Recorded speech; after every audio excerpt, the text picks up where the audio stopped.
Amadou El Konade ni an sigile kunnafoni balan kɛnɛ Tantali. kunnafoni balan ye jɔkun kɔnɔ siɲɛ 5 ye. O don. Amadou El Konade bi tuguni. Sike. E ni ne an bɛ kunnafoni balan kɛnɛ kan. Awɔ. Radio Jɛgɛfɔ ɲɛmaayaso ka wulikajɔ kɔnɔ. An y'o de fɔ kunun. Karamɔgɔ Daba Tunkara sɛbɛ kiriki la. Angɛ. A tan bɛ taama la. Min ye kunnafoni ɲini baara ye. O don. Sabu ci wɛrɛ tɛ kunnafoni ɲinina la. Tiɲɛ. O de ye ka taa kibaruya ɲini k'a da lamɛnbaaw tulo kan. Ni ka dɔ ɲini ka bila bɔrɔ kɔnɔ. O fara a kan. O fana ye tiɲɛ. Ni minɛ ka bili da. Kuma dɔ la ka fisa ni E ma taa kɛ kunnafoni ɲini k'a ɲini. I ma na i na dɔ di na daani digi ma dɛ. O fana ye tiɲɛ. O kuma o fara a kan. Ni sisi ma bɔ daga jukɔrɔ. Nisɔndiya ti kɛ. Amadou El Konade. Ne. O kuma nin y'an sigilen nisɔndiyalen don. Walahi. Sabu n'an nana ci wɛrɛ t'an na. Tiɲɛ. O de ye ka sɛbɛnw ta k'a lajɛ a la kumabaw. Kosɛbɛ. Min bɛ tali kɛ malidenw ni kan ko kan. Tiɲɛ. Amadou El Konade an bɛ jɛ ni k'o sugandi. Kosɛbɛ. Jamajɛ baara don Jɛgɛfɔ kɔnɔ yan. Awɔ. Baara in sɔgɔmada na tɛ kɛ maa saba kɔ. Nɛgɛ kɛrɛfɛ juru bɛ Ahmed Jakite bolo. Ahmed. Amadou El Konade Bɔ Jabate an ye bi kunnafoni tigiw ye. Kosɛbɛ. O kuma min ye karamɔgɔ Daba Tunkara ye. A kuma nin waati la. A bɛ k'a sɛbɛn cogo min na a bɛ k'a sɛbɛn. K'a ɲɛgɛn. Wa kunun. N ɲɛ b'a la a sigilen bɛ salle kɔnɔ a bɛ k'a sɛbɛn o k'a sɛbɛn. Nin mana jɛ. Hali dimɔgɔ tɛmɛtɔ la a bɛ k'a sɛbɛn. Nin mana jɛ i karamɔgɔ kunfɛ. A ti. Min jɔrɔ de tun bɛ na. A ko donnen don kilimu central ba don. O laban kana na a keleku kɛ ala sunɔgɔ. Ni jara kunfɛ. I bɛ min f'i ɲɛna. O kuma n bɛ dan o ma. Avion kɔnɔ don. O kuma nin ka di a la waati dɔ la. Awɔ. Amadou El Konade o kuma min ye lamɛnbaaw ye. Kosɛbɛ. Anw labɛnnen don. Maa caman de bɛ yen minnu y'a sɛmɛnciya k'u bɛ k'i suit directement la. O maa dɔ ye Yusufu Amidu ye. Dɔ ye Mohamed Jara ye. Dɔ ye k'a dɔn k'a fɔ Sa Majesté Sisoko o bɛ Amidala ye. Ka taa se Dɛma Gadega ale bɛ Kayi. Modibo Tarawele fana bɛ k'i suit Kulikoro Guni. Ani Isufu Nabi a n'a tɔ bɛɛ an bɛ s'u bɛɛ ma. U bɛɛ de bɛ k'i suit. Modibo Tarawele u bɛ k'an suit wa u bɛ k'i suit. U bɛ k'an suit. Kuma kɛra sisan Amadou El Konade an bɛ taa Ahmed fan fɛ. O bɛ bɛn. An bɛ tila ka dun sisan. Kosɛbɛ. Jɛka Bɔ Jabate. Naamu. Ni kɔnɔbɔnna ko ko ni nin yiribolonin tɛ n kunna kɔnɔnin fa. F'a k'a dɔn nin yiribolonin tɛ kɔnɔnin tɛ sigi. Hali. Bala cogo bɛ di bi. Amadou El Konade. Ne. Joona ne bɛ n tigɛ don. A don. Sous-sol la. Nin y'u ka bɔko 01 ye. Amadou El Konade u ka bɔko 2nan. Tiɲɛ. Sɛbɛnnikɛla ko. A ko di. A ko n'ale de tɔgɔ ye ko OBS ye. A ko n'i ti se. Amadou El Konade i b'i mankun. Sɛbɛnnikɛla yira k'a fɔ Bamako ɲamanko. Tiɲɛ. Amadou El Konade a bɔra tulonkɛ la. Walahi. N'i y'a mɛn ko dugu ka di. N'i y'a mɛn ko dugubasigi. I b'a fɔ ko yɔrɔ sanuma. Tiɲɛ. Sɛbɛnnikɛla ko. A ko di. A ko minisiri Modibo Kone. Amadou El Konade n'i ye jateminɛ kɛ ale de ye an ka sanuya min ye bɛsɛya minisiri ye. Amadou El Konade jɔyɔrɔ min kalifalen b'a la ko jɔyɔrɔ nceni tɛ. Tiɲɛ. Min ye transition i b'a ye k'a fɔ k'o kɛcogo ɲuman sabati. Sabu transition ye waati kɛrɛnkɛrɛnnen ye. Kosɛbɛ. Min ye cɛkumaw ye. Awɔ. Maa minnu bɛ yen hakilina juru caninen don. Tiɲɛ. U bɛ se ko la. Olu de kan ka wele k'u fara ɲɔgɔn kan. Kosɛbɛ. Sɛbɛnnikɛla ko. A ko di. E ko jigi wari ma ye Modibo Kone ka nali la de ye. Sabu n'i ye Bamako ta k'a lajɛ. Bamako ville propre. Bamako ville coquette. Walahi. O na kɛ dalafɔli ye. Ɲamanton. Kabako. Jinɔgɔ. Kasajugu. Min ye soso. Jata koli. Ɲinɛ. O bɛ ɲini k'an labɔ bi Bamakɔ. An bolo bilen. Maloya ko don. Bamakɔ kɔnɔ bi. Amadou El Konade a kɛra maloya ye. Walahi. Sɛbɛnnikɛla ko. A ko di. I b'a fɔ ko minisiri tɛ dugu la. Modibo Kone bɛ min. A dun bɛ yan koyi. Sɛbɛnnikɛla ko. A ko di. Amadou min ye Modibo Kone ye. Amadou El Konade n'a bɛ dugu la. Tiɲɛ. A bolonɔ kan ka ye. A kunkilenna kan ka ye. Sike. A taabolo kan ka ye. Walahi. O de ye ka dugu furan ka jɛ. Pasi. Nka min ye Bamakɔ sigi ye. Amadou El Konade don o don kunun de ka fisa ni bi ye. An m'an to kɔnɔ ko maa b'a fɔ i bɛ dugu duman na wa. A ka gɛlɛn. A bɛ na tuma min na. Tiɲɛ. A ye layidu ta dugudenw ye. A ko n'ale kɔni sigira ka minisiri sigiyɔrɔ la. Min ye dugu sanuya ye. Tiɲɛ. Bamakɔ k'a kɛ i b'a fɔ ko kunun. Min ye ɲama ye a tɛ y'i ɲɛna. A kuma de bɛ fɔ da kɔnɔna la. Tiɲɛ. Wa k'a yira k'a fɔ min kɔni ye ɲama ye. Ko fɛn don maa bɛ fɛn min fɛsɛfɛsɛ ka bɔ anw na. Nka ko nafolofɛn don ko ye. O kuma k'a bɛna ɲama bamayɛlɛma.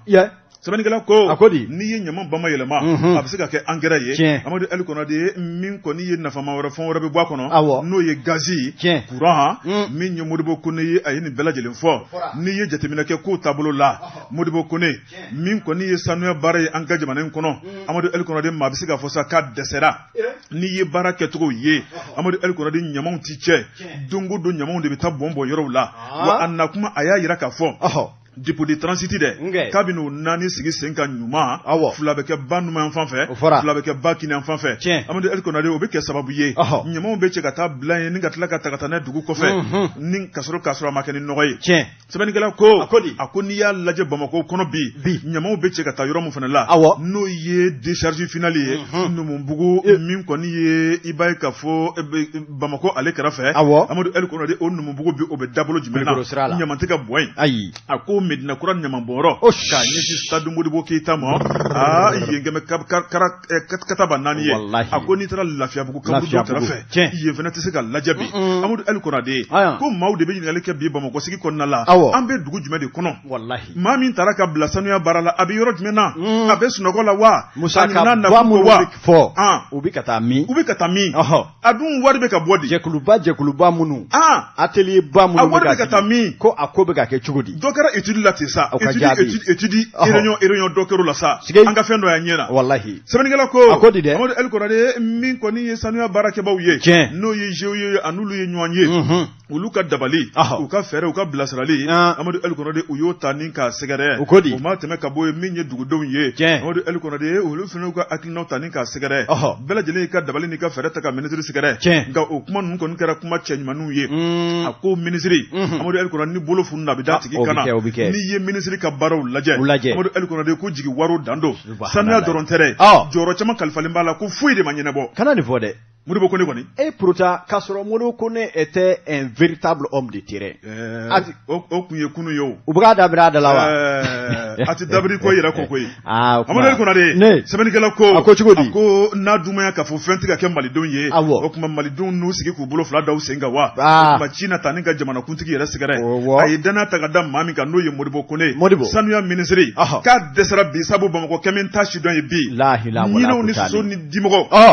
kasa jugu an bɛ si nɔgɔ kɔnɔ an bɛ wuli nɔgɔ kɔnɔ maninfinya bɛ ka kɛ nɔgɔ kɔnɔ coronavirus tana ye nɔgɔ ye o tuma o kɛn bɛ ka don an kan bi sɔgɔsɔgɔ mura banbali fogofogo dimi Bamakɔkaw bi an bɛ ɲini k'an dafalen bi dɛ ni nɔgɔ ko dun ni jɛya ko ma ɲɛnabɔ ale ka minisiriso belebele dɔ ye développement durable yiriwa kuntagalajan o tɛ ɲɛ sɔrɔ k'an to nɔgɔ ni bana jugu cɛ la dɛ parce que dutigi ka i ka 1000 sɔrɔ bi a n'a ka taa den kelen ka ordonnance dɔ wula fɛ a si tɛ kɔrɔya si Bamakɔkaw bi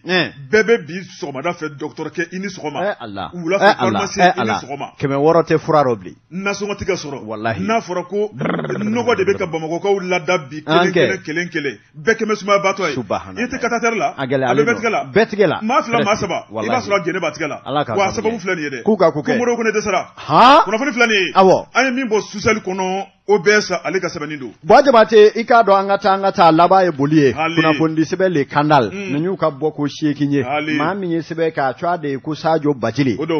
Bacili ko min ye bɛɛ lajɛlen b'a la ka sira fɛn min ye Jabate waati sera sa a ka fɔ tiɲɛ fɔ ɲɔgɔn ye a tɛ teriya sa a bɛ ŋaniya jugutigi ta de yɔbɔ yaba a ko an ka tiɲɛ fɔ an ka jamana marabaa ɲɛmɔgɔw ye ko u k'a dɔn k'a fɔ fɛn dɔ kɛlen don gɛlɛyaba ye ni u ma ko ɲɛɲini joona min ye k'a dɔn malidenw yɛrɛ dama ka tasuma don ɲɔgɔn na balimaw yɛrɛ dama ka ɲɔgɔn kunci ka ɲɔgɔn haramu i k'a dɔn k'a fɔ wa jamanadenw ka su ka bila marabaa dɔw la i k'a dɔn fɛn kelen min bɛna kɛ bi k'o ye dugukoloko ye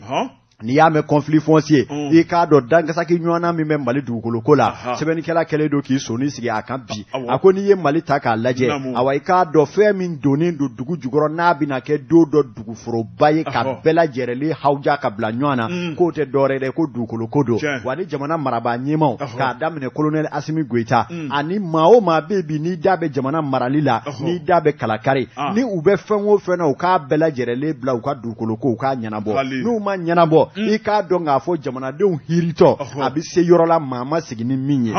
misaliya ye mun ye a ko i k'a dɔn k'a fɔ sɛbɛnnikɛla ka fɔ la n'i taara i k'a dɔn an ka kiribulonw na bi i Jabate diɲɛ don o don maa bayirika de bɛ ɲɔgɔn na kiri tigilamaw ɲɛkɔrɔ wa a bɛɛ lajɛlen ye gɛlɛyakisɛ kelen ye min ye dugukoloko ye min ye masalakaw e ni ne bɛ fa la an bɛ ba la dugukoloko la anw b'a la ka ɲɔgɔn furuti anw b'a la ka ɲɔgɔn haramu an bɛ ɲɔgɔn fa ni ɲɔgɔn ba neni k'a sɔrɔ an bɛɛ fa ye fa kelen ye dugukolo nɔfɛ maa minnu bɛ yen n'o ye masaw ye olu dugukoloko olu sabali denw yɛrɛ dama bɛ kari ɲɔgɔn na dugukolo haraba-harabali nɔfɛ wa masaw bɛ taa sa ka sɔrɔ ɲɛma bɔ a la olu yɛrɛ dama bɛ ɲɔgɔn wele tribunal la a ko i k'a dɔn o bɛɛ y'a la nɔgɔman ye sabula ko mana gɛlɛya ba du kɔnɔ cogo o cogo a bɛ sigi k'a fɔ k'a balimaya fɔ nka min yɛrɛ ye ko dɔ gɛlɛmanba ye o de ye e Buwa Jabate e ye fandani ye i y'i débrouiller ka yɔrɔnin dɔ sa sibiri ɲɛ kelen ka taa tɔlisonin dɔ jɔ o la e b'i munumunu faama belebeleba dɔ bɛna a ka mabili jɔ o la mabili yɛrɛ pɛnɛ wari ka ca ni e n'i ka du ye ka n'a fɔ ko yɔrɔ ye ale ta ye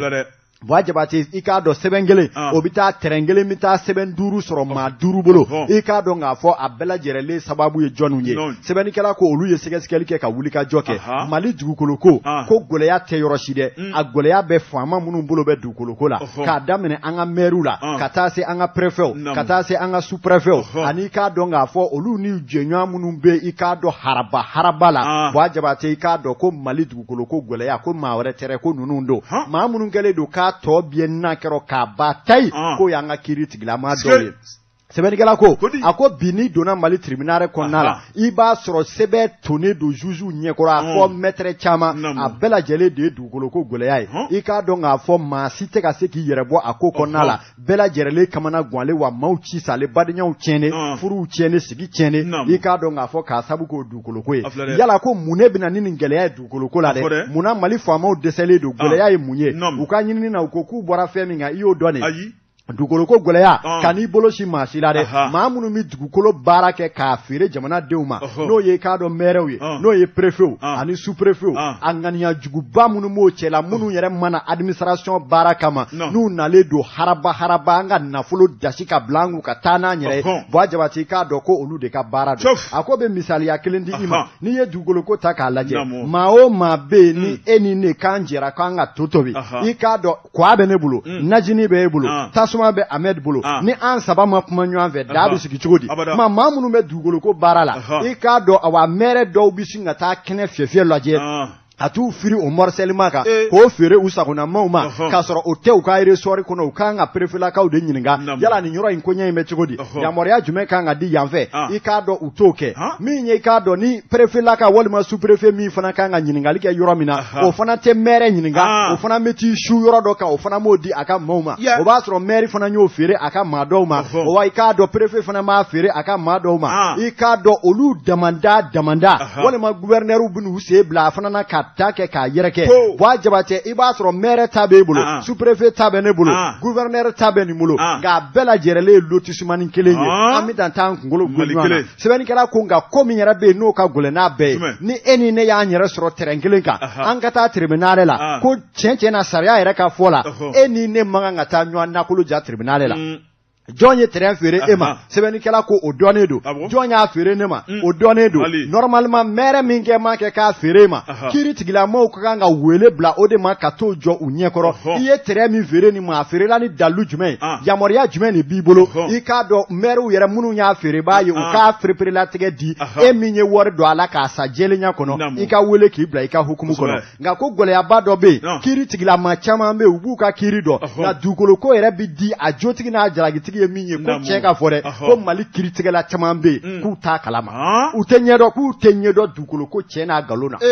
o tuma ni e ni ne sera ye dugukolo ko gɛlɛya la sa u b'a lajɛ an bɛ k'a ɲɛfɔ a géométrie la yan fɛ a hira yan fɛ droit coutumier ye hiha juge dɔw bɛ e to la ka sin ka ne wele ni ne nana ni nafoloba ye u bɛ sin k'o minɛ dɔrɔn k'u ka bereni tɔrɔ ko kiiri da jara ne la wa i k'a dɔn o e yɛrɛ b'a dɔn i ni Ala cɛ e ye yɔrɔ sɔrɔ walima i ta ye yɔrɔ ye sariya la nɔgɔ t'a la Buwa Jabate kiiri ka t'o sugu tigɛ hali n'e b'i ka jamana kiiri kɔ Buwa Jabate i bɛ ɲugu i ka jamana la wa i tɛ ɲugu a la o tuma ko nin gɛlɛyaba de bɛ an ka tribunaux la bi gɛlɛyaba de bɛ i k'a dɔn dugukolo ko la o tuma sɛbɛnnikɛla ko min bɛ ɲini jamana faamaw fɛ n'u ma wuli k'a ɲɛɲini ka hakili jagabɔ jɔnjɔn kɛ ka bɔ kuma dumani ni maa hakili meleke la k'u sigi ka jate kuraw bɔ sariya minnu bɔlen don dugukolo ko la a ka ɲɛɲini k'a ɲɛdɔn maa o maa bɛ yen n'olu kɛlen don ka dugukolo ko yɛrɛ kɛ jagoku ni business ba ye u k'a bila a minɛ kɔnɔ an bɛ gɛlɛya fɛn o fɛn na terrorisme wo voli wo i k'a dɔn jamana marako sariyasiw y'a don da a bɔra ta ko dugukolo ko maka bɛna nin bɛɛ lajɛlen dafiri pi don dɔ n'u ma wuli ka fɛrɛ kɛ an bɛ don min na iko bi o kuma sɛbɛnnikɛla kɔni ko an bɛ don min na iko bi min ye i k'a dɔn maa minnu bolo bɛ dugukolo ko kɔni na a bɛɛ lajɛrɛlen de hawujalen don haraba dugukolo kɔni Bois Jabate u k'a ye dɔrɔn u ka sin k'u yɛrɛ kɛ malɛti falen nafolo la ka tɛmɛ ni u yɛrɛ ye o kuma dɔw bɛ yen u b'aw tugu ka sɛbɛn lankolon bɔ k'a di e ma k'a sɔrɔ u ni Ala cɛ u b'a dɔn k'a fɔ k'a dɔn nin yɔrɔ min filɛ nin ye nin bɛ maa ta la wa a fɛn bɛɛ lajɛlen dafalen don o kuma n'aw tira ɲɔgɔn na aw mana taa tribunal la sariya min bɛ bi n'o bɛ sariya tigɛ ka jotigi jo ka jalakitigi jalaki ko a bɛ yen dɛ nka k'a ka suma awɔ ne kɔni nana guriman bɔ wa u bɛ sin ka bereni tɔrɔ dɔrɔn ko a kɛra ko dɔw bɛ ŋaniya jugutigi dɔw bɛ juge la u bɛ sin ka bereni tɔrɔ tribunal la ko karisa a da jara e la o y'a bannen ye mais a tɔ de bɛ to sa aw yɛrɛ dama fo ka taa diɲɛ wuli aw tɛ ji kɛ ɲɔgɔn tigɛ sigi gɛlɛyalen maire tɛ kuma préfet fɛ préfet tɛ kuma maire fɛ sous préfet gɛlɛya de bɛ Mali yɔrɔw la wa o injustice damanda de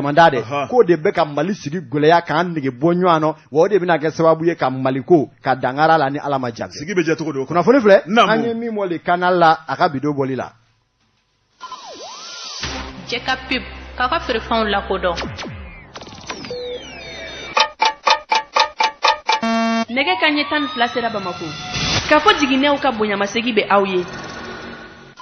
Bois Jabate mbala cogo bɛ di tuguni Amadou El Konare jona ne bɛ tigɛ don reflet d'Afrique sɛbɛnnikɛla a tɔgɔ ye ko Balaji Touré Amadou El Konare an ka taa Bamako sigida 2nan la n'o ye commune 2 Amadou El Konare min ye wuli ka jɔ ani ɲuguɲugu kuma o bɛ ka ɲɛsin yɔrɔ dɔ ma sɛbɛnnikɛla ko ni maa tɛ fɛn min kɛcogo dɔn Amadou El Konare i b'i da de a ko n'i ye jateminɛ kɛ kɛnɛ dɔ bɛ yen hippodrome kɔnɔ min ye Sugunikura masurunya ye tigɛ di ɲɔgɔn ma commune 2 ka taa bila a dɛmɛba baarakɛ ɲɔgɔn dɔw la n'o ye Angekaw ye o bɛ Faransi dugu dɔ kofɔ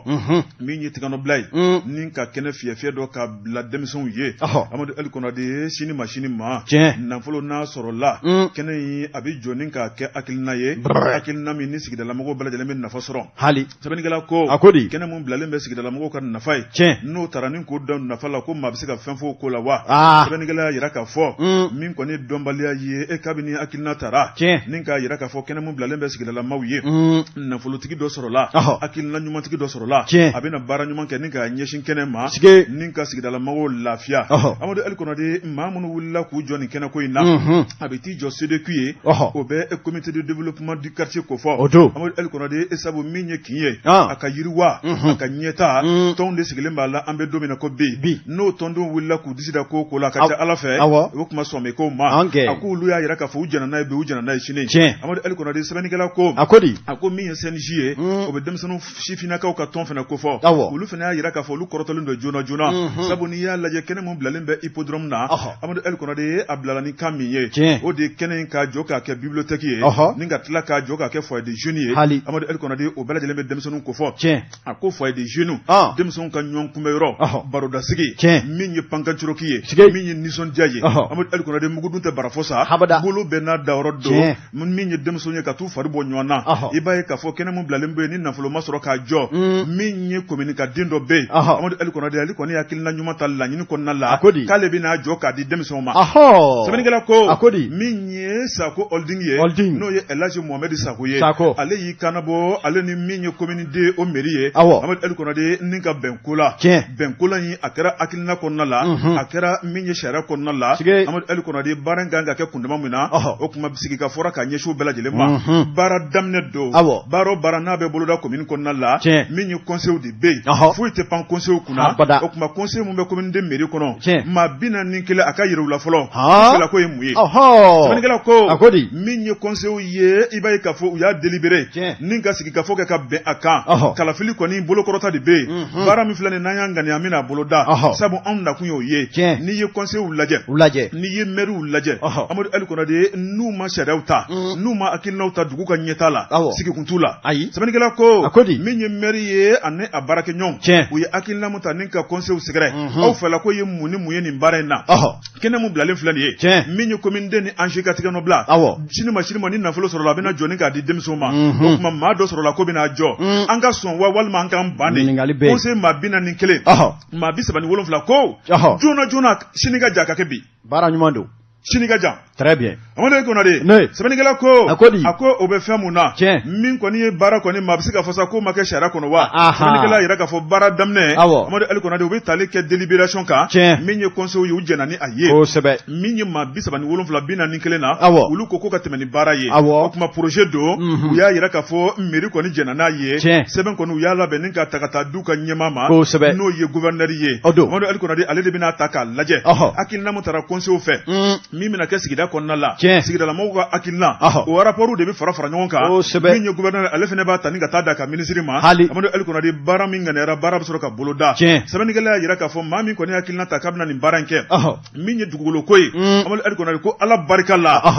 o tuma min kɔni ye ale kɔni tɛna taa bin maa kan o tuma min kɔni fataw kɔni ala kɛmɛ k'o k'a ye dugukolo ko la bi o tuma k'a dati don manamana ko la sɛbɛnnikɛla ko min b'a bolo bi ko b'a bɔ min ye Elhaji Mohamed Sako ye Sako holding ye Amadu El Konare min ye hinɛ ni makari ye denmisɛnw jigiya ka don kɔrɔ la ka se ka yɔrɔ jɔ k'a di denmisɛnw ma maa bi tɔgɔ jumɛn dunya ta k'i b'o sɛgɛrɛ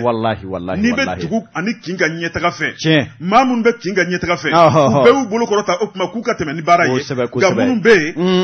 Amadu El Konare ko mana kɛ cogo o cogo maaw de bɛ sɔrɔ maa minnu bɛ yen n'u b'u kankara Mali yɛrɛ taabolo ye Mali dɔnbɛn ye n'o tɛ ŋanamu Sako tɛ don da fɛ fiyewu min ye Sheikh Aba Ɲare ale fana y'a yira k'a fɔ k'a tɛ don da fɛ min ye dugudenw olu ka amina ko sabatili baara don ni mairie mi da don la o kuma k'u ka ta ka bɔ mairie kɔnɔ ko nakɔ wɛrɛ t'u la kunnafoni filɛ nin ye an ye min bɔ reflet d'Afrique kɔnɔ a ka bi bɔli don Wajabate sɛgɛ ka sɛden da ye laada ye nka ka i sigi kulukulu sanfɛ ka sɛ ɲimi o ye sɛtigi dɔ jɔnɔ ye kunnafoni sɛbɛn Nouvelle Horizon min ye Eli Jara o bɛ Faransi olu bɛ k'i lamɛn o tuma n'a jɛ o Keyita o fana ye jɛmukan in kanubaa ye Nouvelle Horizon maaw kumana min ye k'a dɔn k'a fɔ Seydou Konatɛ Seydou ale kumana dɛ Seydou ko min ye k'a dɔn k'a fɔ Kɔlɔnjɛba mara la min ye k'a dɔn Zumana Sangare i k'a dɔn ale min tun ye k'a dɔn Kajana maire ye ko a wulukolo ŋwɛna ka bɔ maire i k'a dɔn k'a sabu kɛ a ye danbe tiɲɛ ka hɔrɔnya tiɲɛ ka danaya tiɲɛ ka jigi wari i k'a dɔn k'a fɔ k'a fadenw a somɔgɔw kuma sulu i k'a dɔn ni ka fadenw bila yɛlɛla komini na sɛbɛnnikɛla ko nin ko in bɛ tali kɛ mun na a ko min ye sariyaba dɔ bɛ an ka jamana kɔnɔ maa hali ni jamanadenw y'u bolo kɔrɔta i ye ka i kɛ i k'a dɔn k'a fɔ Eli ye k'i kɛ maire ye i k'a dɔn n'i nana kɛwale dɔw kɛ kɛwale minnu bɛ yen ni a bɛ sariya dɔw sɔsɔ cogo ni damatɛmɛ yɛrɛ la i k'a dɔn laɲini bi kɛ Buwa Jabate ni k'i ka kow sɛgɛsɛgɛ i k'a dɔn ka i wudukolo ŋwɛn ka bɔ mairiya la Eliya t'o la i nomera o Eli la i k'a dɔn da sagokojugu dɔ bɛ yen i k'a dɔn k'a fɔ da yɛrɛ fana b'i sago a ko kɛra i k'a dɔn Kajanakaw ka maire la a cogoya de ye Zumana Sangare i k'a dɔn fulakɛ k'a ta Bilasa ka taa bila don wɛrɛ la maire tɛ bilen makaron tɛ a bolo hali ma drapeau ye a bolo ni malidenya drapeau tɛ u k'o bɔsi a la a tɛ se ka kuma Kajanakaw cogoya la bilen sɛbɛnnikɛlaw ko nin ko in ne sɔrɔla mai fɛn fɛn min ye maire min b'a la ka ko fɔ Kajana o bɛ Kɔlɔnjɛba yi mara kɔnɔna la a ko i k'a dɔn k'a fɔ wa sɛbɛnni min yɛrɛ kɛra sababu ye ka sariya ta k'a gɛn ka bɔ mairiya la décret de révocation maa min y'a bolo nɔ bila a la i y'o dɔn de Mali yɛrɛ jamanakuntigi colonel Hasimi Goyita ka taa se ministre de l'administration marako ministre ale min ye ministre ɲɛmaa ye bi n'o ye colonel Abdoulaye Mayiga i k'a dɔn sɔrɔ ni musaka ko ministre n'o ye Aluseni Sanu ninnu y'u tigɛ nɔ bila sɛbɛn min na a bɛ mai fɛ nin ko fɔ Kajanakaw ka maire kɔrɔ ni o ye Zumana Sangare Zumana ka baara fɛn min taara Zumana nɔfɛ caw n'a ma se k'a jɔn a la o ye fɛn fɔlɔ min ye i y'o dɔn de CFA wari miliyɔn 8 waa 60 waa 70 ani waa fila n'o ye 8,360 millions de fara CFA Buwa Jabate a y'o kɛ mansi malako pian k'o bila numanɔ juwa fɛ o wari bi tali kɛ mai fɛn wari la n'o ye non versement des frais d'élite d'un montant de 8 millions nafolo dɔ dɔrɔla mairie ka yamaruya kɔnɔ min kan ka bila jamana ka waganden rɔ ale kɔni ko fa bɛ waganden rɔ o ale yɛrɛ kelen maire ni nafolo de nafa bɛ ye wa ni a ka kan a y'o ta a y'o ci waraku la o kɔfɛ fana le non reversement à la perception d'un montant de 51 millions 285 000 francs CFA o bɛ tali kɛ mai fɛn kelen na Buwa Jabate nafolo dɔ bɛ o kun kan ka taa bila perception na i k'a dɔn k'a fɔ o bɛ taa miliyɔn 51 i k'a dɔn ani waa 60 ani waa 50 ani waa 7 a y'o fana ta k'o ti waraku la nafolo sɔrɔla mun fɛ indemnisation des infrastructures communales ni o bɛ tali kɛ i k'a dɔn k'a fɔ awa sira dɔ dilali ka bɔ i k'a dɔn min ye Zanjɛbugu ka taa Kajana ata fo Kolowari ale frontière yɔrɔ la ni sira bɛ bɔ ɲangata bɛ doni mun kɛ sira da la maaw kun i k'a dɔn ani commune yɛrɛ kun o nafolo fara ɲɔgɔn kan miliyɔn 51 a y'o ta a y'o kɛ dunan a ko min ye ka bɔ o fana fɛ min ye sɛbɛnnikɛla ko a ko non reversement d'une partie des fonds reçus de la vente des places du marché aux abords de la route Zanjɛbugu Kajana d'un montant i k'a dɔn k'a fɔ de 820 000 francs o ye i k'a dɔn awa sira mun yɛrɛ yɔrɔ minnu n'o ye sigiyɔrɔw ani jɔyɔrɔw ye olu minnu verela sirabadaw la Zanjɛbugu ni Kajana ni ɲɔgɔn cɛ la o fana wari u k'a dɔn 500 a k'a dɔn ani 60 a n'a kunkanfɛ a y'o fana ti waraku la a ko fa bɛ aw la o i k'a dɔn ne mago bɛ nin na o a tɛmɛna ni o fana ye sɛbɛnnikɛla ko a ma ban koyi mɛlɛgu ma ja badeni da a bɛ dumali dun a y'i munumunu salo o la fana nafolo fɛn o fɛn bɛ bɔ a jabate i k'a dɔn n'a ka kan ka kɛ nafolo ye i k'a dɔn k'a bila jamana walima commune ka yɛrɛmara kafo jufa kɔnɔ walima jamana yɛrɛ ka wagandeba kɔnɔ a b'o ta min ma na a b'o minɛ a b'o kɛ haba i k'a dɔn k'a fɔ a ganna sa a ti tugu a ti tigɛ préfet min bɛ Kɔlɔnjɛba o ko monsieur le maire dɛ a bɛɛ n'a ta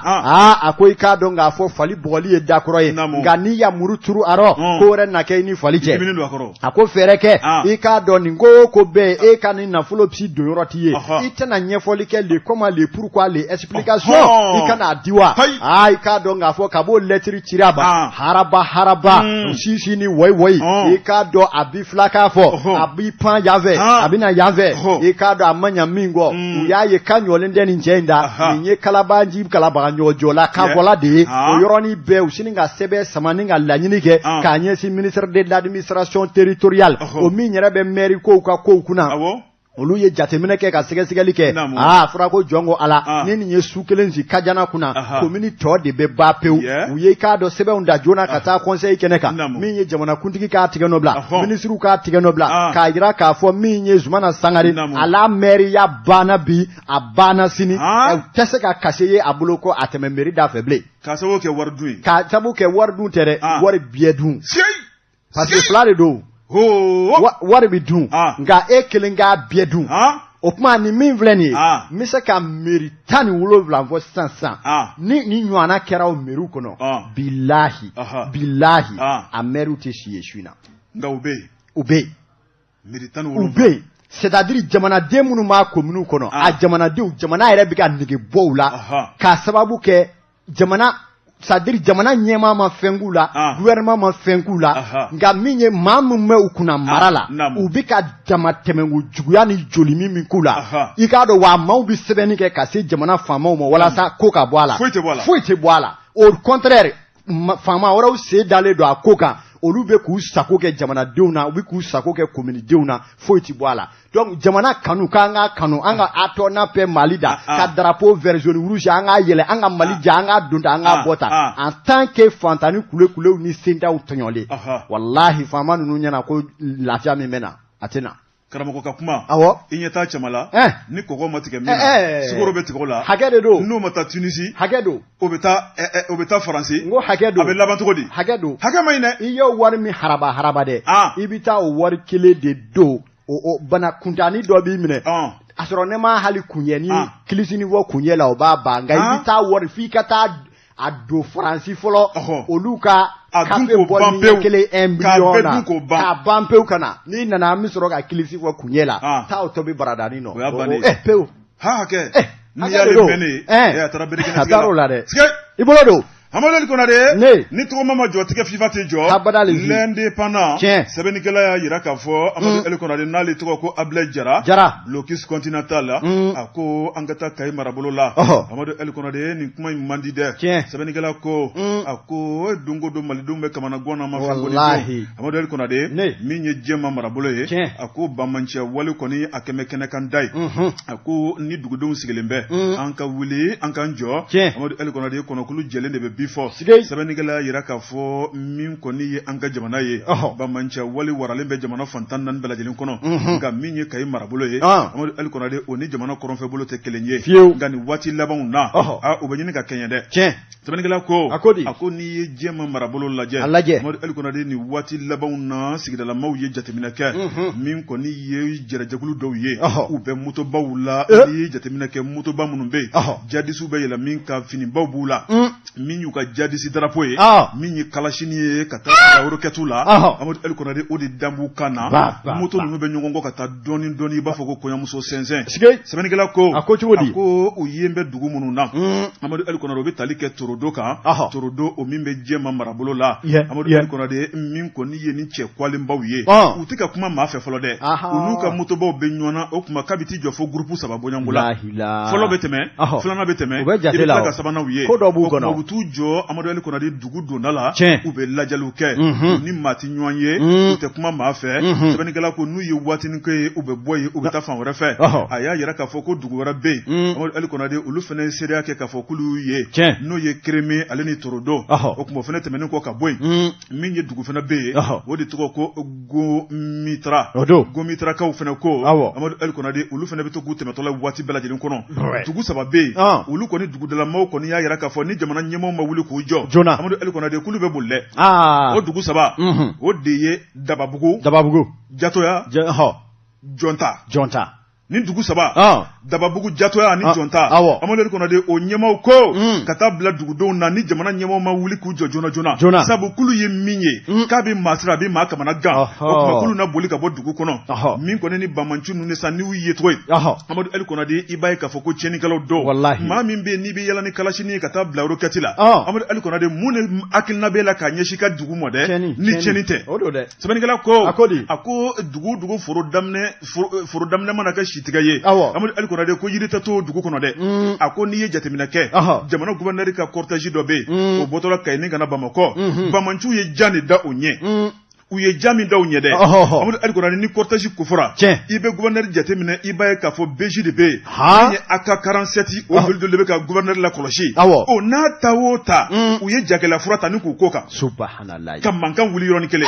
min ye kalasi ni worokɛti ye u sina k'a fili Ala de gouverneur kunnaja min ye gouverneur kɔni a nin kisira ka min kɔni a ka cortège maa dɔ bɛ yen marifakisɛw sɔrɔ dɔw jugunna dɔw sara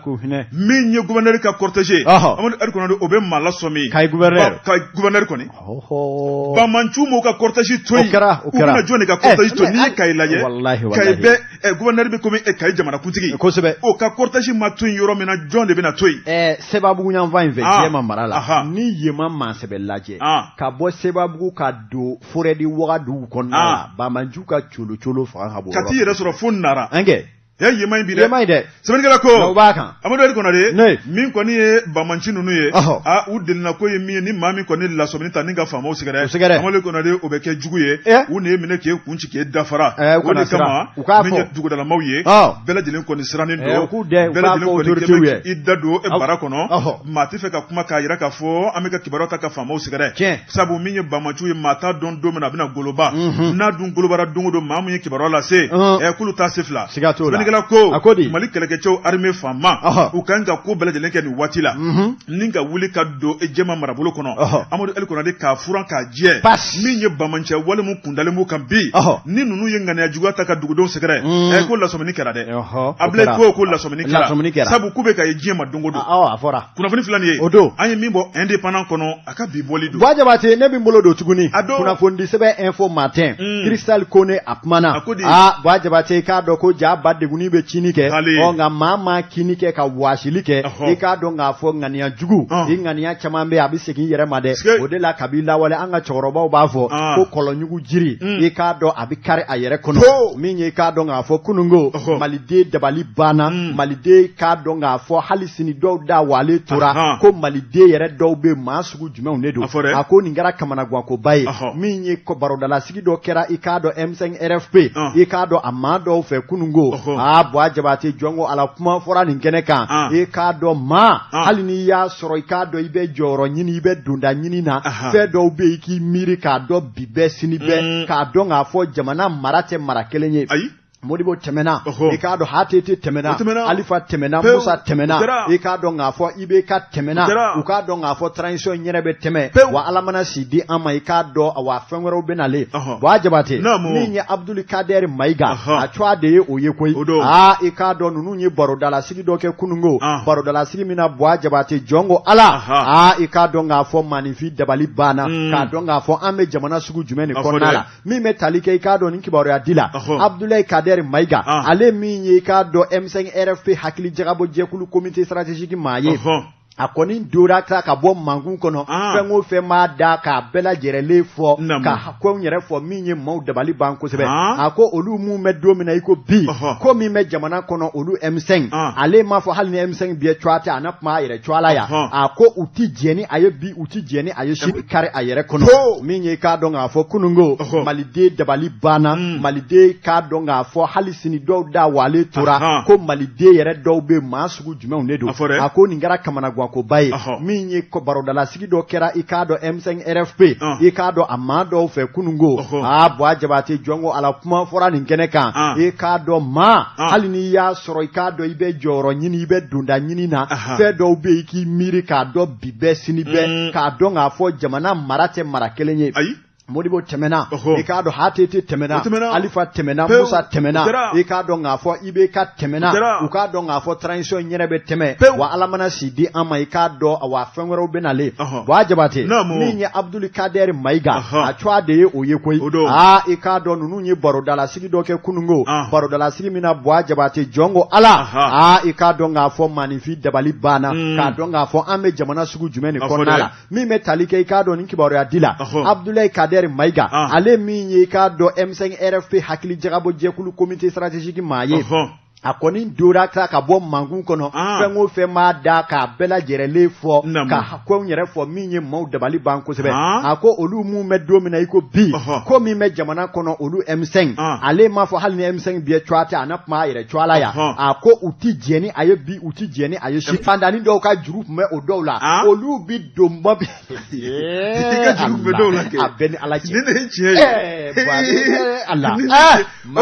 ma abona ko de ka juru mina wallahi klubangana ka juru sara de ikra fama yesida wallahi anga juru me adobwa wallahi Allah ko re ka juru de shiri labi c'est pourquoi akati député atala amta drapeau bi kana akana shiri labi de non c'est pas la peine bois c'est dire quoi non mais bien c'est pourquoi mais sigika do laje mais yele quoi ça je parle rarement parce que quand on fait non ma donc quoi c'est comme Mogami athlétique doka boli bri nga abe so sanfé e ba do so nye métrique ale be boli la e ba da ro c'est pourquoi ni transition ko na fama ko je parle rarement à Konyoka parce que ça dit à toi et al na toi et kaloke ma à toi ma jaw amacha la barakala amacha sanglen don ma be jugo bi yere ira ko jugo amadam ne wa ko jugo CNT ma mwani woro mina wa jabate ma chama tunya jira anda e jamana koy malikodo hali ni on yarama fezo malika taye malika donda apmani abdona wa galon fi wallahi ubede be yere klange bede be yere ta sebeni kala ko mi nye ka donga fo Abdul Kader Maiga aka ko ni point de presse ngeneka kuma ba chama fora aya jira ka fo ko ikado olu tunye la nyininke minye ikado akunyini na olu ve uga mado di olu bi dossier ntela lisi nana bo o ma mu njora olu shimaye opuma ko ikado joroba munumbe organi munu zigira olu ka mate ka dola opuma ko olu bu sigo kanwa ko utew sebe korote ube uniro de uni hake minkaka o ka di olu mali sebeni gala ka fola akwa me cliff line domina iko bi ma chama me panga woloki ni haraba la ma ci ale cliff line ni ye arajo laje fo yera de bi boli dugu claf au ville da Congo s'il te plaît invite-moi sur ton plateau invite-moi vous pouvez nous inviter sur votre plateau wa ikado dorete de cliff line CNT la laidu do de tun tale do k'a fɔ mina nin do nimi do wajabate k'a dɔ jaabi nane ye sɛgɛsɛgɛliw kɛra dɛ k'a ye k'a fɔ ni minnu bɛ haraba la u tɛ jamana ko la u bɛ yɛrɛ ko la o kuma lisi wɛrɛ nana bɔ min ni lisi fɔlen laidu bɛɛ ma tiɲɛ wa o de kɛlen do ka maa caman bila u sera k'u cunu ye ten Mali mais boy yɛrɛ ɲininka maa caman bɛ k'a fɔ ko transition tan tile 2 in na boy u tun bɛ min kunun de u tun bɛ bɛri kan u tun bɛ min kunna sini an kɔrɔ mais c'était des mêmes gens minnu ko ko non ko tout va bien u sago de ma sɔrɔ fo a dɔw bɛ taa kuma dɔw layidu baw ta Asimi yɛrɛ cɔ a la Amadou El Konare n'i y'a dan ne ma transition dɛ transition bɛɛ b'a dɔn waati la tɛmɛ don maa minnu bɛ ta ka kɛ conseil ye an sara ye nin jamana ko nin de bɛ d'an ma fasoden ɲumanya kama jamana bɛ kɛlɛ la kirisi bɛ jamana kɔnɔ fantanya bɛ yen Amadu dara Mali kan an sara anw bɛɛ bɛnna kan an jɛna an sara an y'a tila 2 ye fasoden ɲuman an ye tilancɛ di Mali ma an bɛ to ni tilancɛ ye o tɛ ni Mali ko don wa Mali ko tɛ sa n ko min k'o de f'i ye Mali ko de bɛ ka biri an ɲɛna yɛrɛ ko de don birifiniw de bɛ ka biri an ɲɛna dɔrɔn n bɛ k'o de f'i ye a filɛ dɛ Boy Jabate naamu i k'a dɔn k'a fɔ maa minnu bɛ nin CNT ko ni jɔyɔrɔba ɲiniw ni fɛnw na a bɛɛ de u ka vidéo bɛ u ka kuma bɛ u ka fɛn bɛɛ bɛ minnu ko hali Asimi ka taa n'a ye ko san tan maa de ninnu na minnu ko Asimi ka taa n'a ye ko san 30 wa k'a ti wuli yɛrɛ fiyewu o bɛ yɔrɔ jumɛn bi maa o maa y'a dɔɔnin fɔ k'i bɛ transition tɛngɛlɛma ninnu maa kelen minnu caman bɛ popo la bi arajow ni kumasow la olu kelen de tun bɛ bɔ k'i nɛni u b'i fa nɛni u b'i ba nɛni u b'a fɔ Asimi le libérateur Sadio le tan a bɛɛ tun bɛ jelibabaya di jelibaya ni fu la da yɛlɛmana bi n bɛ min f'i ye Kati bi ne de y'a f'i ye dakurunya kelen surasiw ni maa dɔ bi u dalen maa mun na maa minnu bɛ yen ni jamanadenw yɛrɛ b'a dɔn c'est des gens respectables u bɛ se ka baara kɛ u ti cucu kɛ maaw bɛ Kati bi ka bi Asimi sigira walahi u ma tɛmɛ kan da fɛ mais sufɛ olu de lamɛnnen don bi voilà ne de y'a f'i ye bɛɛ fɛɛrɛ tigɛlen b'i kɔfɛ o maintenant minnu bɛ yɛrɛ yira ni dabarabaya la an ye nin don ta an ye nin bɔ ta bon ne de y'a f'i ye tayi bɛɛ fɛɛrɛ tigɛlen b'i kɔfɛ o tuma min ye i k'a dɔn ka bɔ sɛbɛn la min ye i k'a dɔn u ye bagabagali caman ta ka se transition ma ale yɛrɛ ka kuma dɔw la n'a tora ta bagabaga b'u kɔnɔ ka ɲɛsin fanga ma awɔ Ala k'an sababu ɲa awɔ Ala k'an sababu ɲa ami Amadou El Konare an b'an dusu suma ni t'i ye sa ni t'i wasa ye an bɛ taa Ahmed fan fɛ cɛ ka pe Boy Jabate naamu wasa i ka jobaatɔ naji sɔrɔ ne m'a fɔ den ni fa bɔlen i n'a fɔ ani ba bɔlen walima i na kuma duman wɛrɛ fɔ min ka di najitigi ko la bala cogo bɛ di Amadou El Konare ne joona ne bɛ n tigɛ don a don kabako fadunuya fafarankaba Amadou El Konare ne a ko an ka taa Kulukoro marabolo la min ye ni muso ye n'o de ye Basitan Traoré Amadou El Konare k'a bɛ k'a ka hakɛya ɲini dɛ sɛbɛnnikɛla ko a ko min kɔni ye ni muso in ye maakɔrɔba don Amadou El Konare i b'a ye k'a fɔ min kɔni ye tɔɔrɔ jugu o tan bɛ k'a sɛgɛrɛ tɔɔrɔ min n'a bɔra maa dɔ la n'o tɔgɔ ye ko Bukari Bomere u k'a ma ko Bable sɛbɛnnikɛla ko a ko muso in a ye nin tɔɔrɔ in sɔrɔ cogo jumɛn na a furukɛ ɲuman o bɛ tiɲɛ sɔrɔ bi n'o de tɔgɔ ko Musa Darame Ala y'a kɛ ale sigiyɔrɔ bɛnna Fajigila ma Musa Darame a nana jateminɛ kɛ o tuma min ye cikɛyɔrɔ dɔ ye a bɛna t'o ɲini sabu Ala ye sɛnɛ ani foroko kanu don a dusukun na a sigiyɔrɔ kɛra yɔrɔ min na o de Ɲamina n'o filɛ nin ye Kulukoro marabolo la sɛbɛnnikɛla ko a taalen kɔ ka taa yɔrɔ ɲini min ye hectare 10 bɔɲɔngo ye Musa a n'a furumuso n'o ye Asitan Traoré Amadou El Konare u taar'u sigiyɔrɔ la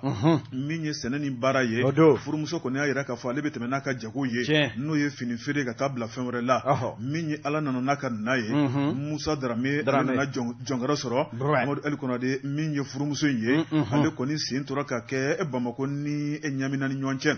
sɛbɛnnikɛla ko u bɛ dugu min na Ɲamina marabolo o dugu de tɔgɔ ko Kondo sɛbɛnnikɛla ko min kɔni ye furukɛ in ye a ma ɲa min kɔ bana min tun b'a la u taara n'a ye min ye furukɛ in talen janaja baaraw bɛɛ lajɛlen bannen tuma min na min ye a furumuso n'o ye Madame Darame Asitan Traoré a sigilen b'a ka filiya la tuma min na Babilen de filɛ nin ka na a gɛn ni ka bɔ dugu kɔnɔ n'o ye Kondo ye a y'a gɛn ni hakilina jumɛn ye sɛbɛnnikɛla ko k'a yira k'a fɔ min kɔni ye Musa ye ale b'a fara o tiɲɛ tabaw kan o tuma Musa o tuma n'ale ntanyana Babilen de kɔni ka ɲi ka a furumuso ta n'o ye musokɔrɔba ye sɛbɛnnikɛla ko a ko nin bɛ se ka kɛ cogo di maa min tɛ denmisɛnnin fo musokɔrɔba denmisɛnnin ka n'i jɔ kunna k'a bɛ n'o ta tiɲɛna a ko nin ye kabako yɛrɛ dan ye sɛbɛnnikɛla ko musokɔrɔba n'o ye basidan ale kɔni kɛmɛ ka muruti ni k'a sɛbɛkɔrɔ ban k'i sigi ka babilin lajɛ fo k'a dabali ban nin bɛ se ka kɛ cogo di i ni maa min tɛ sɛrɛ ye i ni maa min tɛ furu ɲɔgɔn ye i ni maa min tɛ kabila kelen ye mun na i bɛna tugu ko kɛrɛtɛ Amadu Eli Konate min kɔni babilin ye a ko i ka sɔn na walima i b'i ka minɛnw cɛ ka bɔ dugu kɔnɔ kabako don sɛbɛnnikɛla ko Amadu Eli Konate a kɛra samasamaninw ye min ye ciliw ye minɛnw bɛ cɛ ka fili yan fɛ bɔ dugu kɔnɔna la o tuma ne de ma bɔ anw tɛ lafiya Amadu Eli Konate min ye maa wɛrɛ ye k'a y'o ɲini ka fara a yɛrɛ kan min kɔni ye Sitan ye Amadu Eli Konate ni k'a ka minɛnw cɛ ka bɔ dugu kɔnɔ Sitan fana ma ta bila dakirinda la dɛ a taara ta ɲɛfɔ kiritigɛlaw ye Kulukoro marabolo kɔnɔ min ye kiri ye i b'a ye k'a fɔ a kɛra taa ni ka segin caman kɛra la kɔrɔsi bɔra ni k'a daja Sitan na u ye tɔɔrɔ min ta ka Sitan sɛgɛrɛ o tuma min ye babilen k'a ka sefa wari 500 bɔɲɔngo a k'o sara min ye Sitan ye sabu k'a ye jankoro sɔrɔ a ka minɛnw tunna min ye tɔɔrɔ tara k'a sɛgɛrɛ o tuma ko hali bi babilen banbɛ n'u ko 500 d'a ma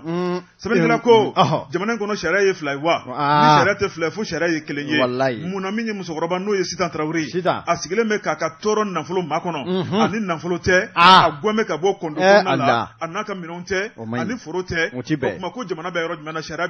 bɛ min Sidi Tarawele ko ni jamana ɲɛmɔgɔw ma wuli k'u jɔ i n'a fɔ i bɔra k'a fɔ waati tɛmɛnen min ye jamana foroko kuma tuguloko kuma Amadu Eli Konate n'a ma lajɛ ji ɲɛma jɔlen na an bɛ ɲɔgɔn fa ka ɲɔgɔn ban pewu kumulen don koyi fo k'a dama tɛmɛ wa o kumu n'o de farala ɲɔgɔn kan o ye Ala ma kisi la o ka jugu ni rébellion ye bɔma retardement nafolo filɛ nin ye o don an ye min bɔ kabako fa dunuya fa faran kabako no Ba Jabate kunnafoni sɛbɛn Nouvelle Horizon min ye k'a dɔn k'a fɔ u ka maa min n'o ye Mahamani Ture kumana dɛ Mahamani ko ne ko mun ne bɛnnen bɛ i k'a dɔn k'a fɔ Tɔnbɔkutu a marabolo ɲɛma n'o ye gouverneur ye i k'a dɔn k'a fɔ yala jamana sariya taabolo dɔnbaliya don wa walima i k'a dɔn mun ne kelen y'a bila i k'a dɔn maa minnu bɛ yen ni olu ye jamana ka laadatigiw ni tabiyatigiw ye an ka dugutigilakaw ni diinɛ ɲɛmaw ni kabila maraba ɲɛmaw olu cɔala don jamanakuntigi colonel Asimi Goita a y'a kanu ka i k'a dɔn novembre kalo tile 11 o kɔni kɛ don ye olu ye don min na u ka hakɛw kɔni u ka kow bɛ don bɛrɛ la ɲinan da la a la ɲɛnamaya na Mali fantan 4 na min y'a ta ko gale ye nka min ye k'a dɔn Tɔnbɔkutukaw fɛ yen magan belebele b'u ta rɔ dɛ sɛbɛnnikɛla ko k'a sabu kɛ mun ye min ye k'a dɔn maabakɔrɔw n'an ka laadatigiw ni diinɛtigiw u cɔala don la ɲɛnamayali hukumu kɔnɔ min ye Tɔnbɔkutu marabolo ɲɛma gouverneur a y'a kanu ka se ka i k'a dɔn maa 37 a maa 30 ni dɔɔni a ye i k'a dɔn k'a fɔ olu ta i k'a dɔn awɔ a ye maa damadɔ ta ye i k'a dɔn ni ka i k'a dɔn jɔnjɔn di olu ma n'a bɛ fɔ olu ma ko distinction nka i k'a dɔn Ba Jabate a ye i k'a dɔn jɔnjɔn di maa dɔ ma min jɔ a ko huka age Aluseini jɔn ko ala i k'a dɔn ko maaw wuli maa kɔ o la dɛ i k'a dɔn ko ni kɛbali kɛra i k'a dɔn a tɛ se ka ba fɔli ma maa minnu bɛ yen n'olu ye jamana yɛrɛ ka hadamadenya jo sariya kɔkɔrɔ donbaw ye o jɛrɛjɛkulu maa 37 jɛrɛjɛkulu 37 ni o ye organisation de la société civile malienne olu kɔni ye k'a dɔn u ka dusuma kasaya sɛbɛkɔrɔ jira ka ɲɛsin jamana faamaw ma ka ɲɛsin gouverneur ma ka kɛ ni k'a dɔn huka ale kɔni jɔnjɔ dili ye a ma ko jɔnjɔ bɛ di maa ma jamana ye maa min ye wulikajɔ kɛ jamana ye maa min ye bɛn ni basigi ni kobaw kɛ jamana ye nka maa min kofɔli filɛ nin ye ni o ye nin huka ye ko huka kɔni ye koba min kɛ Mali ye o ye k'a dɔn juguw binna jamana kɔrɔyanfan ka tuma min na a ye maaw bolo tigɛ ka maaw sen tigɛ ka maaw jagoya furu i k'a dɔn ɲɔgɔn ma maa bi médaille di o ma mun kelen kama k'o ye mun kɛ jamana ye ɲininkali tɔ min a b'o yɔrɔ la sɛbɛnnikɛla ko kunun ko araba Ba Jabate min ye k'a dɔn a wa jɛrɛjɛkulu 37 olu kɔni ye fara ɲɔgɔn kan jɛkulu ye minnu ye an ka maliden jɛkulu ye minnu ko adamadenya jo sariya a ti cɔngɔ olu ɲɛna a ti tereke u ɲɛna u kɔni ye k'a dɔn sɛbɛnni kɛ ɲɔgɔn fɛ ka jɛ ka dusumangoya ta gouverneur ni o ye k'a dɔn Tɔnbɔkutu mara ɲɛma ye a ye kwale min kɛ nin ye k'a kɔn k'a sɛbɛkɔrɔ kɔn ni ka tila k'a kɔn a ko olu dusu ma kasayalen don nin nigira olu la nin bɛ ka olu tɔɔrɔ wa a b'u ka kalifa tɔɔrɔ k'a ye k'a fɔ gouverneur ale ka maaw ta Tɔnbɔkutu